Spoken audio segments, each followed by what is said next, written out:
I'm John Beaudin. Here's our entire interview with Mark Stein, famous for Vanilla Fudge and a whole bunch of other music. This is Rock History Book. By the way, I talked to Carmine last year. You know, I didn't know what to expect. I'd seen interviews with Carmine before. I didn't realize he's I remember seeing him on Ed Sullivan. Uh, and I remember thinking, you're not allowed to drum like that. I'm going, you can't do that. You can't drum like that. What the heck? He's just so Yeah, demonstrative, but the whole band was like that. I was a drummer, yeah, so I paid attention to him. I saw you behind the keys there. And by the way, with the Ed Sullivan thing, did you get a chance to talk to him? Did he talk to the guests? briefly, but yeah, I mean, not much. It was just pretty much a handshake and "I'm glad you're here," one of those things. They really didn't talk much. I don't think he was real comfortable with rock and roll guys.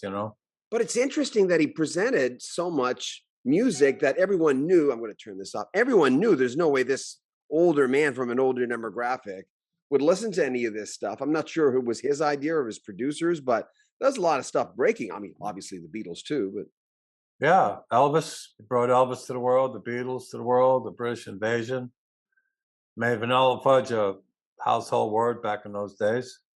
I mean, you were a kid. Do you remember who you were back then? Do you remember how you felt going into that? These are like groundbreaking moments. There are a lot of people who have cited that they saw you guys on there and gave you Beatle moments, like gave you Vanilla Fudge moments of going, I went on there and it changed the trajectory of my freaking life. But It did. do you remember how you felt going on there? Were you nervous? Were you going, I let's was do it? nervous.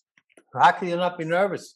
You're in front of the entire country at 8 o'clock at night in everybody's living room. Sure it was, but we were good. We were confident that we were going to come off good. We were probably nervous that that everything was going to go okay in terms of the sound and all of that.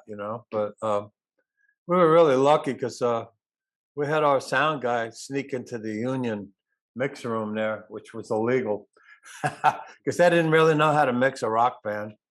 Pretty much MOR guys. But when he was in there, it worked out. He helped them, get a better, more powerful bottom end mix on the fudge, and I think we came off really well because it really changed the course of a lot of things after I that know show. I know a lot of people are going to have asked you, okay, you got off there and then it opened doors and stuff, but what was it like? What were your friends saying when you got up? What were your parents saying? What were your inner circle saying after you did that gig? It's funny you ask because I can specifically remember there was a payphone in the right outside the studio, and I was so excited after it was over. I called my mom and dad, and I said, "Ma, did you see it?" And Flip Wilson was on the show, and he's standing next to me, patting me on the back. And I remember he said, "Wow, what a nice kid," calling his mom and dad right after he did the Sullivan show. I mean, and Duke Ellington was on the show, and I mean, it was just so surreal. What was it like? It was an incredibly proud, incredible joy, not only for me, but for my folks and for all my friends and for everybody in my hometown of Bayonne, New Jersey, and Jersey City. It was like, it was like fame by association for everybody too, when you're in a small town growing up that way. It was incredible. It was a dream come true. Good example. If you do the work, you get in through doors that otherwise other people don't get in. When you do the work, you work hard, a little luck Yeah, in there, of course, but yeah. new album. So Don Henley said years ago, there's so many, so no one knows how much pieces it goes into one of these freaking things, putting a thing together. Well, this how to come to fruition for you. Okay, a lot of people say, like the Who were saying before they released their last album, you can't release new music. But how was it for you? I mean, how did this all get together? I wrote a song called "We Are One" about 5 or 6 weeks after the pandemic was officially said there was a global pandemic, March 13th, 2020. And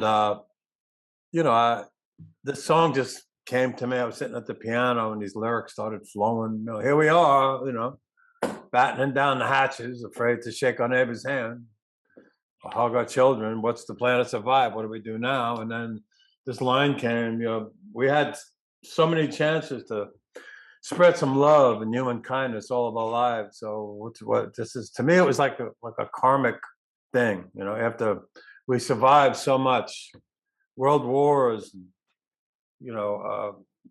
economic disasters and hurricanes and 9/11, and it was just amazing. And I don't know, it just kind of hit me that way. I didn't think about it. It just came lyrically, and the music came, and I wrote this song. I said, after all, we are one under God, under the sun.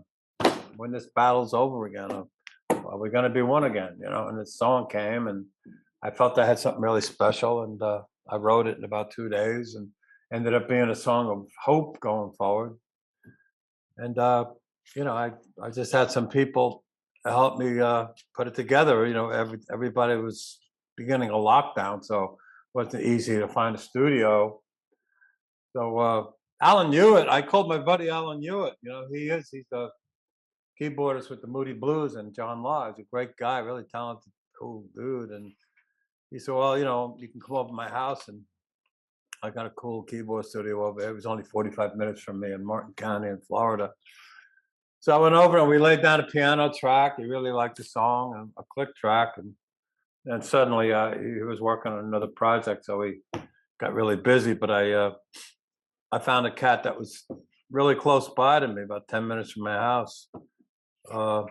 Joey Z, his name is. He used to work with Regis Philbin on The Tonight Show and Celine Dion, years ago, and he had a home studio in his house. We got to be friends. He said, send the files over. Let's see if we could continue the project. So I did. I went over and I laid down the lead vocal, and I sang and multi-tracked all my own backing vocals, and I laid down. I wanted it to be like an old, like a 70s kind of Elton John song, and I always loved Paul Buckmaster with the string arrangement, so that's how I came up with the string arrangement for We Are One on the keyboard. But it sounded so real, the sampled parts, and it sounded great, and all the vocals, and we were excited. And I said, man, I wonder if I can get my buddy Stevie D in New Jersey to get into this, and maybe he can lay down some guitar and find a drummer and bass player for me. So when I sent it to him, he really loved it. And he said, well, I'll put the guitars down, a little bit of rhythm and lead guitars. And, we came up with production ideas. And he actually laid down the bass part. He played bass on it. And he had a drum program. He said, let me fool around with this thing. I think I can have some fun with it. And he came back to me, and it sounded amazing. I mean, it just sounded like perfect drummer, So there's only 2 people on this track, me and Steve D Acutis, from Soundspa. So it's just 2 guys. And I don't know if you've heard the track, but it sounds great. I think it sounds great, and people are very compelled with this song, and it's getting some mileage, and we're making strides with it. So that's how it started. So I want to try and get a singles deal. I think this is a perfect song for the times. But all the labels like the song, but we want a whole album. And then my manager, Bruce Pilato, said, you know what? You got all these tracks in the can. And it's really ironic, because it's songs like All Lives Matter, Racism, We Are One, and I had cover of Ball of Confusion. They all kind of blended into this theme of love and patriotism and social issues. Yeah. And he said, we have to come up with a title for the song. So why don't we call it There's a Light? It's like from one of the lyrics from We Are One. The line goes, there's a light that burns so deep within us. If only we could find a way to keep it turned on. It's like a spiritual thing, but staying positive. So that's how the title of There's a Light came to pass. So the song interweaves patriotism, love, like I said, social issues, and just came out Friday, and I'm getting great coverage on it, and people are taken to it, and we'll see, man. But I'm really proud of it, and it's like the best of Marky. That's what it really is. So I'm hoping my fans are gonna like it, and hope I can garner some new fans, and we'll see where it goes, see how it plays out. You know what I get? I mean, it's interesting you mentioned John Lodge a while ago. I just talked to John 2 days before Graham passed away. Graham Edge. Yeah, wow. That was terrible, yeah. Well, when I've been in radio 38 years. I don't usually ask an audience, oh, what should I ask this guy? But you know what? Asking the audience sometimes comes up with better questions that I would have come up with. One of the things that I found when I asked the audience about you, which was really nice, people wanted me to tell you, hey, man, tell Mark we're glad he's here. And, I'd go like, what do you mean? Like, because we're losing everybody. Like, look at Graham, Ray Thomas died a few years ago from the Moody's. And we're just, I, for a while, was just doing one obituary after another. I'm going, this is crazy. But you look good. You sound fantastic. You got a real purpose. You're still got both your legs on the ground doing your thing. What is it that motivates you? Listen, when you were 20, if I would have told you, I would have been too young, but if I would have told you you'd still be doing this, would you have been surprised? I would have said, yeah, it would have been, it's impossible. Because rock and roll in the 60s was the young, it was a young guy's thing. I mean, you were an old man at 30, Yeah. I mean, when the Beatles said, will you still need me? Will you still feed me when I'm 64? Well, geez, I passed that one 11 years ago. It's insane. But you know what? We're just lucky to be here. And it's almost surrealistic. Here I am talking to you, and I have a solo album coming out at 74 years old, soon to be 75. So many of my peers are gone, especially organ players, man, Keith Emerson, who I finally got to know, is gone. And my buddy John Lord from Deep Purple is gone. And, Greg Allman, Goldie from Steppenwolf, another great rock organ player. My God, I think there's only two American cats left. It's like Felix Cavalieri, my great inspiration when I was a kid from the Rascals, and me. I don't think there's any two. Stevie Wonder's around, but he's English. He's also a great one. What is it? What do you do if you go into a cruise or whatever you do with other rockers? What do you do if that comes up? Try to stay away from it. Yeah, because it's ruined relationships. Look, Vanilla Fudge, there's three out of four original members. Carmine, Vince Martell, and myself, we're all conservatives. Pete Bremy is a staunch liberal, right? So we bust each other's chops for the last 10 years, all the time, But we actually, among the band, we have fun doing it, We're always, But you built that. But you build that with someone. It's like being in the army with someone. You can, get. Again, politics could be a nasty poison. It ruins relationships. We live in a nation that's so incredibly divided. Some of my songs are like that. Like All Lives Matter. One of my songs on the album, talks about the border and talks about politics. It talks about, but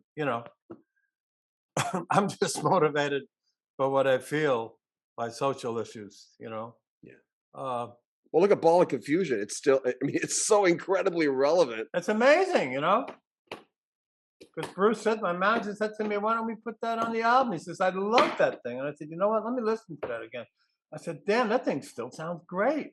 I produced it for a movie called Rock on the Wall, which is rock's influence on the fall of the Berlin Wall and communism, And it's really cool, People are digging it. There's a cool intense video that just came out with it last week as well.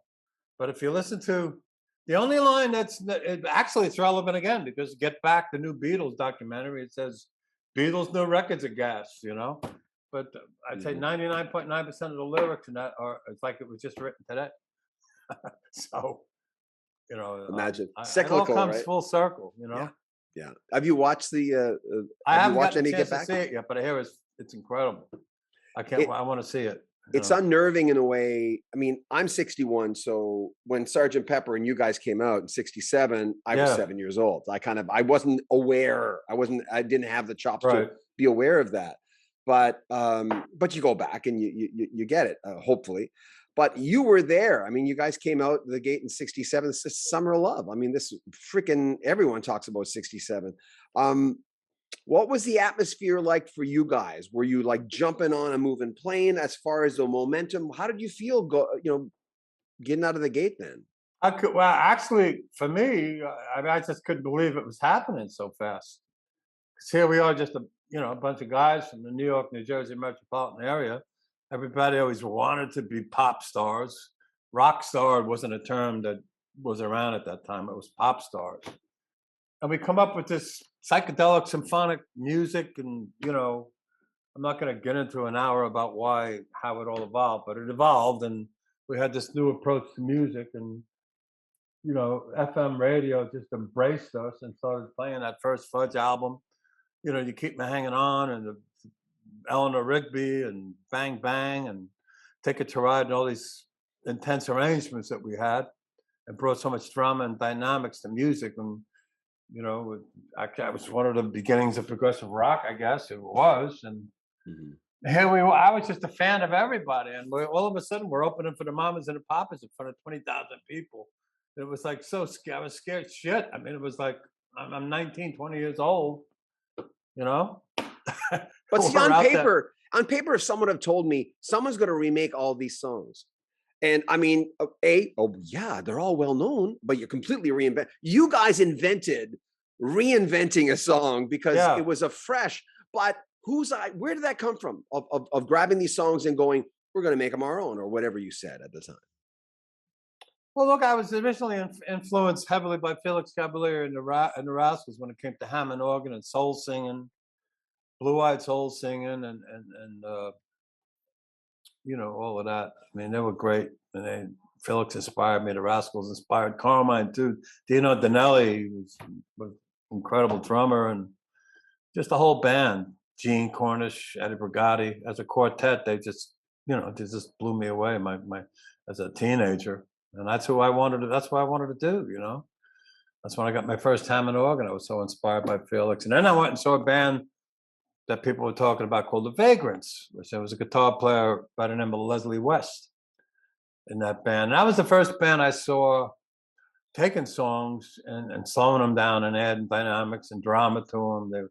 They would take a song like Exodus and made this whole production out of it. And If I Were a Carpenter, and it was just so mind-blowing that I went home after seeing him that night, and that's what I wanted to do, man. I mean, it was like Vanilla Fudge was really a hybrid of the Rascals and the Vagrants. That's really what it was. And that's what I told Tim Bogert. I said, this is what I want to do, man. Let's do this.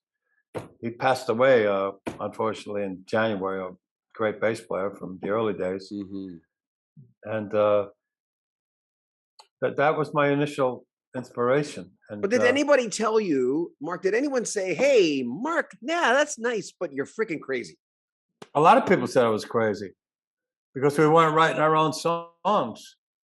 But I used to say, we say what we want to say in our arrangements, A lot of people accused us of plagiarism because we were doing other people's songs. They didn't get it, a lot of people in the beginning, but when that first album actually broke on the scene, it blew so many minds.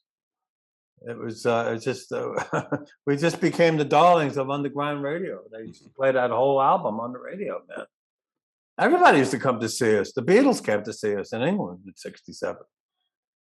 We were the cats that dared to be different, The 3-minute song was, that was the standard on AM radio. But when we came out with these long, involved symphonic arrangements, it was like, wow. It was like a whole new approach to rock music. And we inspired bands like Uriah Heep and Deep Purple and Styx and even Led Zeppelin, who actually opened for Vanilla Fudge in the late 60s.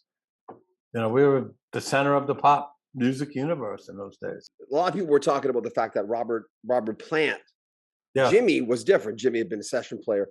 A lot of people talked about in the beginning, and I didn't get that because I only, again, because of age, got them into him later, but that he wasn't refined in the beginning. Like people balked at Robert Plant being in this Yardbirds-ish kind of band. When Zeppelin first, I don't want to sound condescending, but if that's the word, but when Zeppelin first opened for us in the beginning, they were we were all kids, but we were probably the most intense live band in America at the time, 1968. Anybody that was around and saw those concerts back then. And when Zeppelin opened for us, they were just wet behind the ears. And I used to what did they tell you about? let me interrupt you. I'm sorry. Yeah. What did they tell you about this band that was opening? Okay, this band, what did they tell you? How did they introduce the fact that this British band was trying to break into the US? How did they present that to you guys? I was at my manager's house out in Long Island one night, and our agent by the name of Ron Terry was there, and he said, this band called Led Zeppelin is going to be open for you. And, you know, told me, you know, obviously Jimmy Page was with the Yardbirds, but Robert Plant and John Bonham and John Paul Jones, Jonesy they were unknowns in America at the time. And Jimmy came over to America and he put this band together. He called it Led Zeppelin. We became label mates, and he said, these guys are going to open for you. And he played some of the tracks for us before the album was out. And the first song I ever heard by Led Zeppelin was You Shook Me that night. And I was like, wow, this guys sound amazing, you know? And that's how it started. And we started playing shows in the Northwest, and bang, bang, bang, dressing door, knock, and it was Bonzo, John Bonham said, is it all right if I come in? I want to meet you guys. And they all were behind him, and we became like, we got on great. And I thought these guys were like, wow, these guys are really cool. Well, they must have been intimidated by you guys. They were in the beginning. I mean, I used to tell Robert Plant, don't get mad at me, Robert, but what's true is true. I mean, we were kids. I used to tell him, you got to move a little smoother on stage. You got to move a little more. And I remember telling Jimmy Page that you got to get bigger amps for your guitar. You know, it's the truth, man. It's so weird, but I mean, after about 4 or 5 shows, these guys got it together so fast. And I mean, by the second tour, they were just so amazing, you know. They were the most passionate rock and roll band that ever lived. If anybody saw Zeppelin at that time.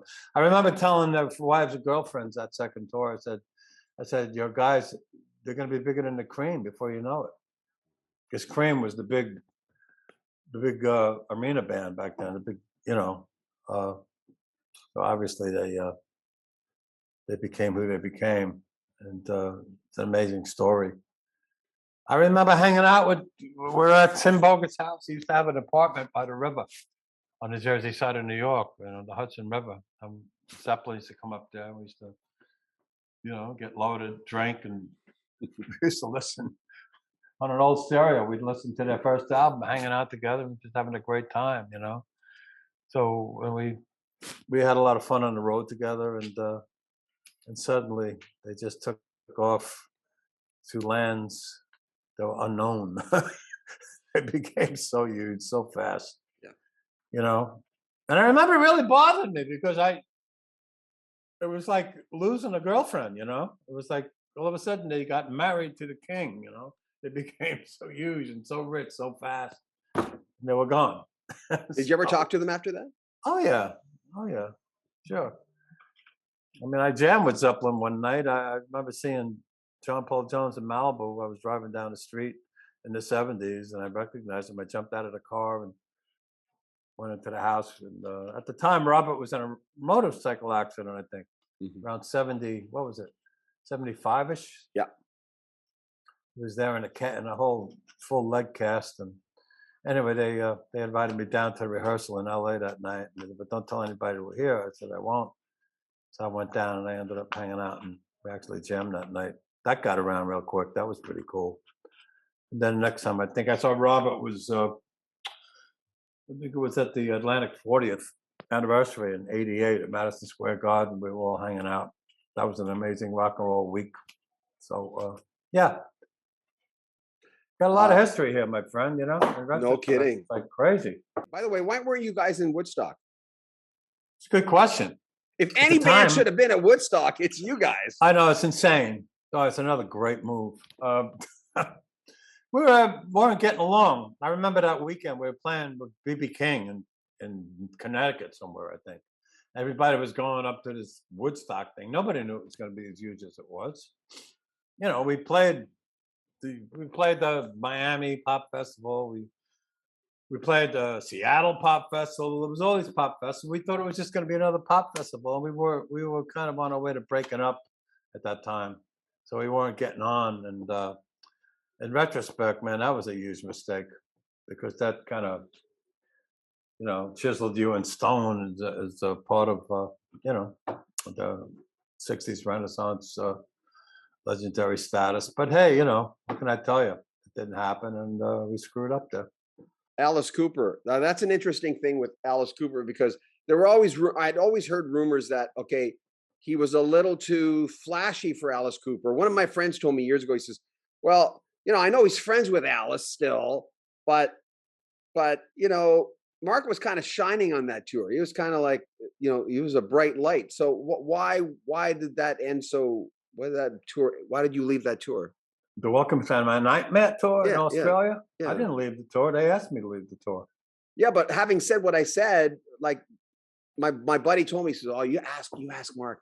I had a feeling he was a little too bright on that tour, got a little too much attention. Interesting you bring that up. Because that's what happened. Not to put a feather in my cap. I didn't know Vanilla Fudge was that popular in Southern Hemisphere because we never toured there. So I was hired to do the show, and ultimately, when we did get down there, the press was all over me, And I think there was a hint of jealousy out there, I mean, I'm told that by other musicians that said there was all this whispering going on, that there was that going on. So I thought I was going to do the American tour, and then suddenly I found out that I wasn't. And I was really disappointed because I was promised all these really cool things. And suddenly I was invited to do it. And I think that was probably what inspired my demise on that level. So, but you're still friends with Alice, right? Had nothing to do with Alice. Had nothing to do with Alice because it was Alice who was going through a difficult time at that time. Thank God he recovered and became a better man than he ever was. He's an incredible human being. But it had nothing to do with him. I know it didn't. It had to do with some of the members of the band. But I don't really want to get into that because some of them are now passed on. But I think, that was part of what happened. But that's okay, because if it wasn't for that, I probably wouldn't have got to meet Dave Mason, which led to a whole really cool 3 or 4 years of incredible fun and touring and a lot of great music, So what an iconic performer he is too. Yeah. David's great. Still doing it too. Yeah. What's been the best part of your career? Or what's been the most challenging? What's been the toughest part of your career? I think the toughest part of my career, in retrospect, was getting over that overambitious record called The Beat Goes On, the second release by Vanilla Fudge, which, boy, that was about the toughest thing we could have ever swallowed as young kids. And even to this day, I'm just amazed from a business perspective. After we established such a beautiful market to start off with, we did a total 180-degree turn and put out this record that had nothing that could be played on the radio.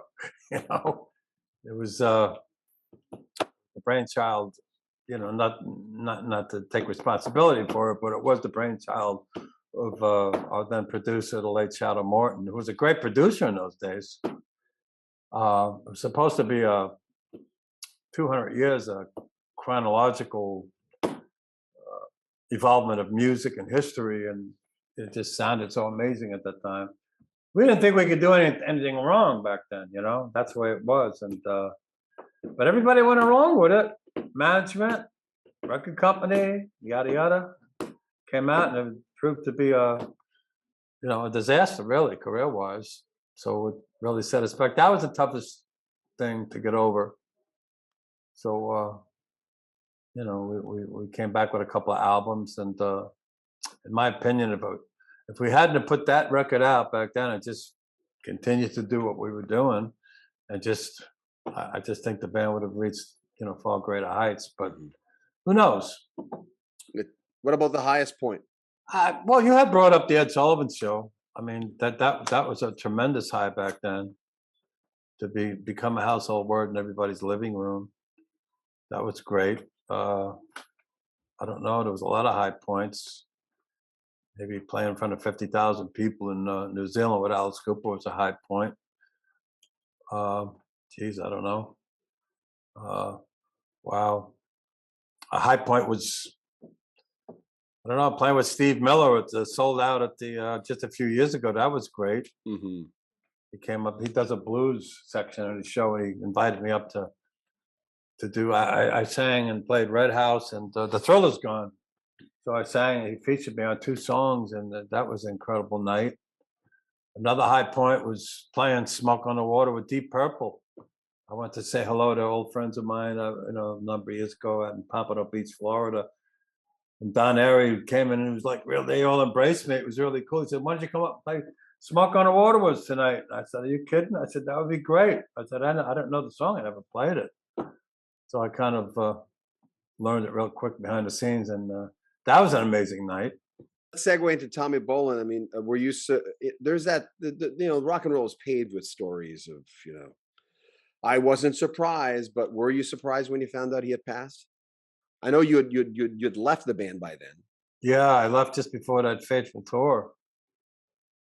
I wasn't surprised, but obviously I was shocked when you hear something like that. I mean, 25 years old with the incredible talent this kid had. I mean, where do you think he'd be now?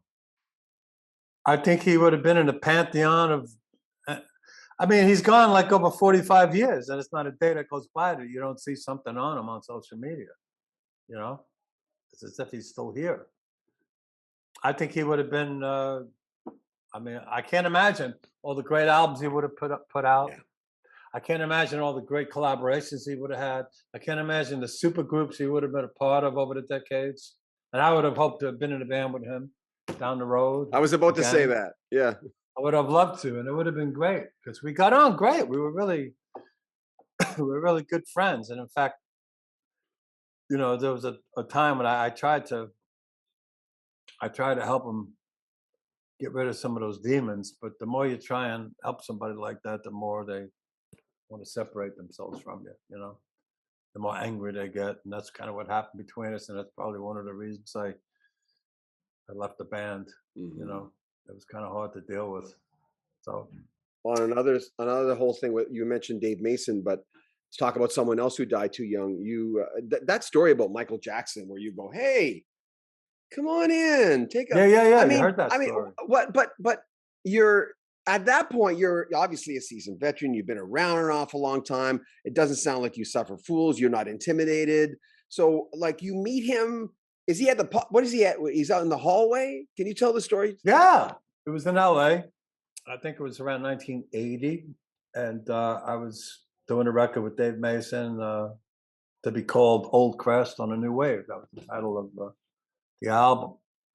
And I was on a break, and I went out into the into the green room or whatever it was called, and I saw Michael leaning up against the soda machine. Because the Jacksons were down the hall in another studio, and he was working on some projects with them, with his brothers. So I went, "Hey, dude, what's up?"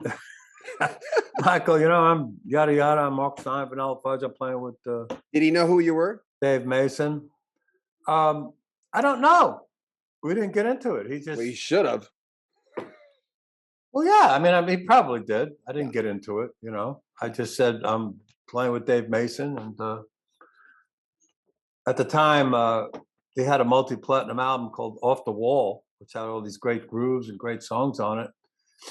And I know we had this song in there called "Save Me," which had the same kind of grooves as he was doing on Off the Wall, And I said, "Would you like to come in and hear one of the tracks we're doing? I think you're really going to dig it." And with no hesitation, he said, "Yeah, sure." And he followed me in. Told the engineer to put the track up, and he just starts snapping his fingers and dancing around the console. And I said, "Michael, why don't you go in the studio, man? Here's the mic. Put on the headphones. Why don't you just scat and sing with the track, man? Because I was like really ambitious. I wrote like 5 songs on that album. And I'm thinking, bingo, if I can get this guy on the track, you know what that means, right? Sales-wise. So he goes in, he puts on the cans and starts dancing and singing to this track. And one take, he was absolutely amazing. He blew our minds, you know. And he comes in and we put the track up and we're all happy and he's vibing, we're all vibing, and just an amazing night. It was just like a seminal moment. It was like rock R&B heaven that night. Yeah. Incredible, right? Yeah. And he goes, he just leaves. He goes, I got to go now. I tried to get him on another track, and then he kind of sensed what I was trying to do. And he, no, I got to go, you know. Hey, why not, you know? But he's on the track, and I was just blown away. We're all blown away. So I had the engineer make me a cassette. There was no such thing back then as anything but cassettes and reel-to-reels. So Jim Krieger, who had wrote the song, the late, great songwriter and guitar player Jim Krieger, my wife and I, you know, Patty, I took the cassette over to his, it must have been 2:30, 3 o'clock in the morning in Sherman Oaks. I banged on his door. I woke him up. I said, what's going on? So you're not going to believe this. I went to his basement and we put it on. I said, just got Michael Jackson to sing on the song, man. It was so blown away. And hey, anybody wants to Google it, it saved me by Dave Mason. We had Dave Mason, Michael Jackson, Mark Stein singing all three vocals on there, and I put some really funky, you know, rhythm organ on that, and you still hear it right now if you want. Wow. What were your parents' reaction to you doing what you do, to you being in music? Did they get what you were doing? My father he was my first agent. He was my first manager. Excuse me. When I was 11 years old, I had a record out. I mean, he used to push me into the streets. He got me into a rock and roll show. I used to play guitar and sing like Buddy Holly songs and, you know, all those, you know, that era, that late 50s era, yeah. Buddy Holly and the Big Bopper and Richie Valens and all that stuff. I was actually on a show. I had cut a record when I was 11 years old. I was on TV with Wayne Newton and Sam Cooke in Washington, D.C. when I was in grammar school. How do you like that? Wow. Pretty crazy. My father was, he just, yeah, I mean, he wanted me to always be a star. That was his big elation in life. And when I became popular with Vanilla Fudge, it was like, forget it. You know, he became happy and famous vicariously. I was his son, and that was his whole life. Do you remember what he told you after Ed Sullivan? Do I remember? He was numb. I told you I had called up my mom and dad, and yeah, I mean, it was just yeah, I mean, it was great for everybody, as I mentioned before. Of course, when Fudge broke up, he was devastated that happened back then. My mom was kind of like, she could never believe it was happening until it actually happened. She couldn't believe it, you know. Pretty amazing to be 20 years old and no kidding, be on that level so young, you know. Why? Pretty hard to take too. First fame was difficult. Fifth Dimension. See, you've got this like Michael Jackson period. I love the Fifth Dimension. But I mean, you know what? It's amazing how many rockers love, you know, Billy Davis Jr., Marilyn McCoo, and the rest of. I mean, people just. I'm surprised sometimes by how many rockers love the Fifth Dimension. Well, they were an incredibly talented band with fabulous songs and great productions.